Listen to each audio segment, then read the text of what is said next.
हरे कृष्णा।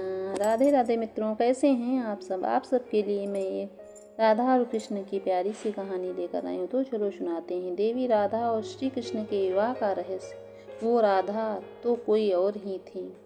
राधा कृष्ण का प्रेम ऐसा है जिसके बारे में हमारे समाज में बहुत सम्मान के साथ बहुत सी कथाएं भी देखने को मिलती हैं। और बात यह है कि कान्हा के इस देश में प्यार को समझने में समाज ने बहुत वक्त लगा दिया।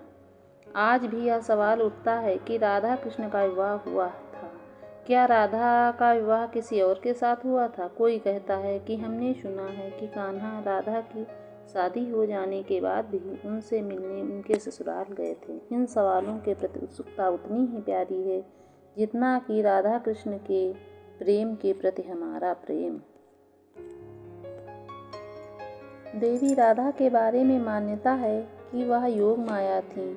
वह अनियोजिता थीं, जिसका अर्थ होता है कि उनका जन्म माता के गर्भ से नहीं हुआ था, बल्कि वह स्वयं प्रकट हुई थीं। उनकी माता गर्भवती तो थीं, लेकिन योग माया के चमत्कार से उनके गर्भ में वायु ही थी, ताकि साधारण मनुष्यों के बीच आदि शक्ति के जन्म को सहज दिखाया जा सके। सोचने वाली बात यह है कि जो पूरी सृष्टि की जन्मदाता है, उसे भला कौन जन्म दे सकता है। और श्री कृष्ण देवी राधा के विवाह को लेकर हमारे समाज में कई तरह की मान्यताएं प्रचलित हैं। कोई कहता है राधा और कृष्ण का विवाह स्वयं ब्रह्मा जी ने कराया था, तो कोई कहता है कि राधा का विवाह रायाण से हुआ था।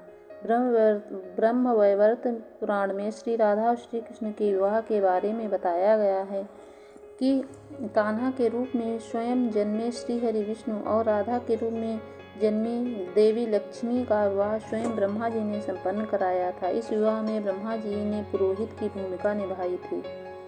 अगर राधा कृष्ण के विवाह की बात सच है तो रायाण के साथ किसका विवाह हुआ था, यह सवाल उठना स्वाभाविक है। लेकिन राधा के साथ रायाण का विवाह होना भी सच्ची घटना ही है, बस वह राधा कोई और ही थी।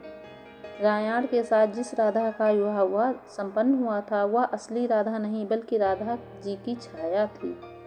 असली राधा तो रायाण के विवाह से पहले ही वैकुंठ लोक जा चुकी थीं, अपनी छाया को अपने माता पिता के पास छोड़कर गई थीं। अब हमारे मन में यह सवाल उठना भी सहज है कि आखिर राधा जी क्यों अपनी छाया को छोड़कर चली गईं। दरअसल जिस राधा के साथ श्री कृष्ण का विवाह हुआ था, वह कान्हा के विवाह के बंधन में बंधकर फिर से अपने लोक वापस चली गईं।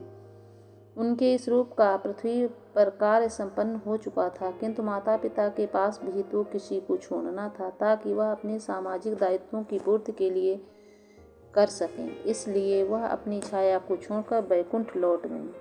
तो मित्रों, आज के लिए इतना ही। अब मिलते हैं अगली वीडियो में। तब तक के लिए राधे राधे।